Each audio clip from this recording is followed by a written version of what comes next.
Hi, today we are going to learn longest common subsequence. So longest common subsequence हम use कहाँ करते हैं?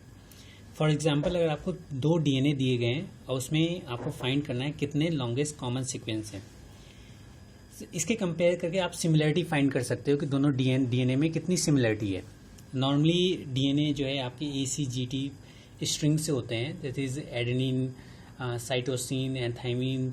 ठीक है, इस तरीके से ACGT आपके स्ट्रिंग होते हैं और उस दो स्ट्रिंग को कंपेयर करके लॉन्गेस्ट कॉमन सबसीक्वेंस आप फाइंड करके ये डिसाइड कर सकते हैं दोनों में सिमिलरिटी कितनी है. तो उसके लिए हम रूल क्या है लॉन्गेस्ट कॉमन सबसीक्वेंस का. In case there is a string A equal to ABCDCDAB और there is another string DCBCAA. अब इन दोनों में हमें लॉन्गेस्ट कॉमन सबसीक्वेंस फाइंड करना है.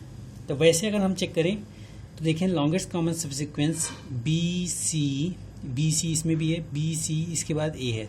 तो सेम सीक्वेंस में मतलब BC के बाद A जो है इसमें है और BCA के बाद इसमें है.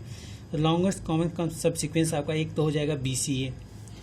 दूसरा क्या हो सकता है, आप इसमें चेक करें DC, दैट इज DC उसके बाद D आ रहा है तो DC तो यहाँ है DC और उसके बाद B, DC के बाद B आ रहा है एक जगह, तो DC के बाद B यहाँ भी आ रहा है. तो DCB भी एक लॉन्गेस्ट कॉमन सबसीक्वेंस है. और भी अगर हम चेक करें DC के बाद A आ रहा है और DC के बाद A यहाँ भी आ रहा है. बीच में जो स्ट्रिंग्स हैं उसको आप हटा सकते हैं. तो DCA. तो ये लॉन्गेस्ट कॉमन सबसीक्वेंस फाइंड कैसे करते हैं, तो उसके लिए रूल क्या है.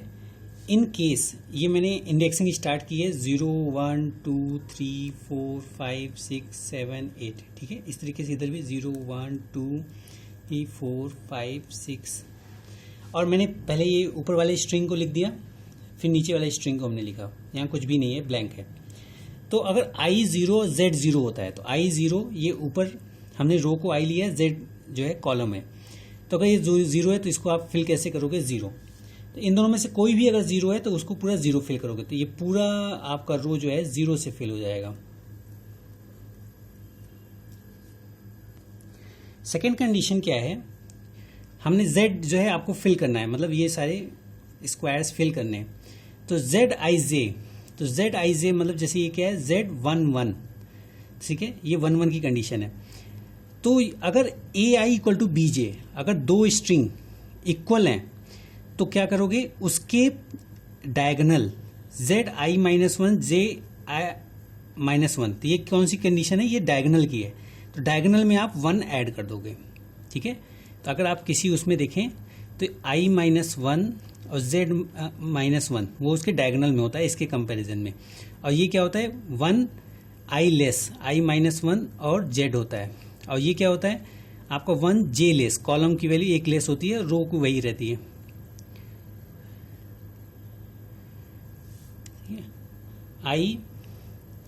I-J-1. ठीक है, मतलब ये इस तरीके से ले सकते हैं. आप ऊपर गए तो Z की वैल्यू आपने रिड्यूस किया, इस साइड आपने I की वैल्यू रिड्यूस किया. ये एजम्पशन आप ले सकते हैं. वैसे यहाँ आपने एक रिड्यूस किया तो कई बार क्या होता है आप एज्यूम करते हो कि नहीं, कॉलम आपने मैट्रिक्स में कॉलम आप रिड्यूस कर रहे हो तो यहाँ J-1 और I यहाँ लिख सकते हो. I-J-1 यहाँ लिख दो इसकी जगह पे, और इसकी जगह पे आप लिख दो I-1 और J. ठीक है, एज मैट्रिक्स रिप्रेजेंटेशन. तो इसमें करना क्या है कि अगर दोनों इक्वल होंगे तो एक ऐड करना है. अगर दोनों इक्वल नहीं होते दो स्ट्रिंग तो क्या करना है कि उन दोनों में जो इसके हैं 1 लेस, इनमें से जो ग्रेटर होगा उसको यहाँ लिख देंगे. और एजम्पशन हम लेते हैं कि जब भी अगर सेम होंगे तो हम उसकी लेफ्ट वाली वैल्यूज को लेंगे जो उसके लेफ्ट में है. ठीक है, जो रो के साइड में जो वर्टिकल नहीं है. तो फर्स्ट को कंपैरिजन करते हैं. DA को जब कंपैरिजन किया तो it is not equal to, तो इसमें इन दोनों को से जो मैक्सिमम वैल्यू है उसको लेंगे. तो कोई भी एक ले लेते हैं. तो हमने फॉर एज्यूम किया कि हमने इसको ले लिया, तो इसकी वैल्यू क्या हो गई 0. फिर D को B से कंपैरिजन किया, ये भी नॉट इक्वल है, तो इन दोनों में से कोई भी एक ले सकते हैं. तो मैंने ऐसे लिया 0. डी को सी से किया, ये भी नॉट इक्वल है, सो इन दोनों से मैक्सिमम वैल्यू 0। डी को डी से कंपेरिजन किया 1, डी को डी किया तो यहाँ इक्वल है, तो इक्वल है तो इसके डायगोनल जो वैल्यू था उससे एक ज़्यादा होना चाहिए, तो डायगोनल वैल्यू क्या था ये, तो इससे एक ज़्यादा होना चाहिए, तो इसका मतलब आपने कहाँ से वैल्यू लिया, यहाँ से डायगोनल से, और वैल्यू क्या हो गई 1।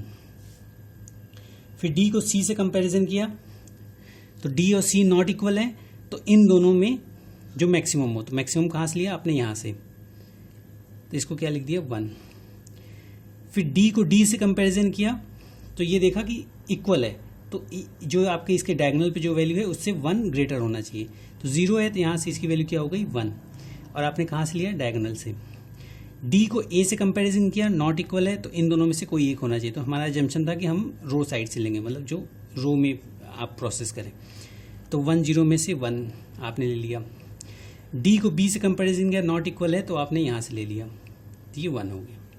तो फर्स्ट रो कंप्लीट हो गया। सेकंड को ऐसे ही कंप्लीट करेंगे। सी को ए से कंपैरिजन किया, नॉट इक्वल है, सी ए नॉट इक्वल है, तो इन दोनों में जो मैक्सिमम हो उसको लेंगे, तो हमने जम्पशन था कि रो साइड से लेंगे, तो इसलिए यहाँ से ले लिया।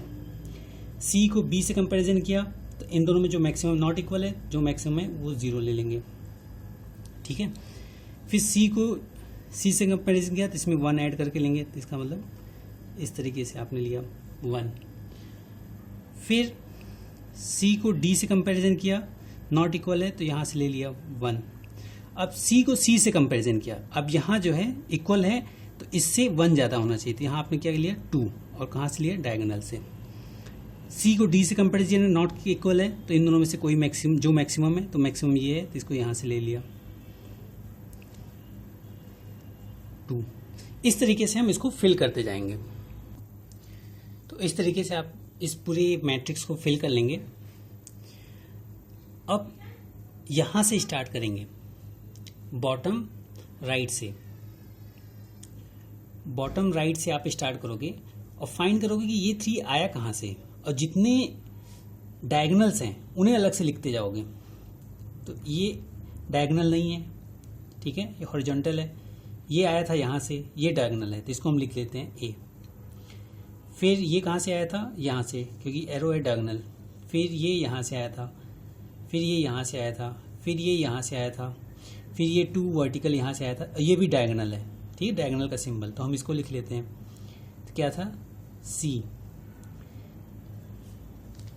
नेक्स्ट डायगोनल क्या है सी, उसके बाद क्या है बी, फिर ये कहाँ से है यहाँ, आप कोई डायगोनल नहीं है, तो इसका मतलब 3 डायगोनल्स इसमें आते हैं इस पूरे रास्ते में।